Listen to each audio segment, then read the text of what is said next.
আপনি ভালো বলে নয়, এই ৩টা কারণে মানুষ আপনাকে ইউজ করছে। ১, শুধু দরকারে খোঁজ নেয়।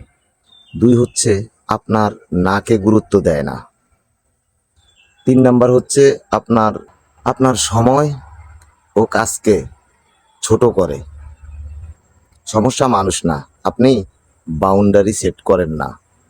সলিউশন: না বলার প্র্যাকটিস, সময়ের দাম নির্ধারণ, একই আচরণ বারবার হলে দূরত্ব।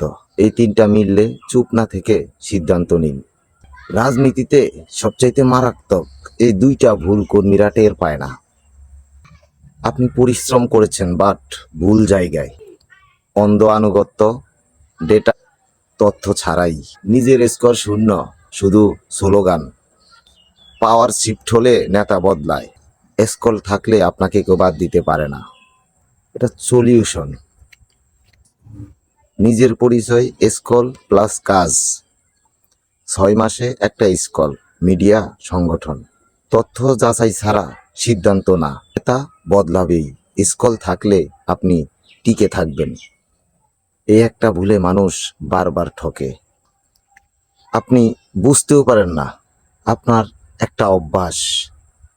তাৎক্ষণিক সিদ্ধান্ত, চাপ, অফারে হা বলে ফেলা। চাপের মধ্যে নেওয়া সিদ্ধান্ত ৭০%ই ভুল হয়, কারণ আপনি ভাবেন না। এর সলিউশন হচ্ছে ২৪ ঘন্টা রুলস। বড় সিদ্ধান্তের এখনই চাপ দিলে না বলুন। দ্রুত সিদ্ধান্ত, বেশি ক্ষতি। মনে রাখুন।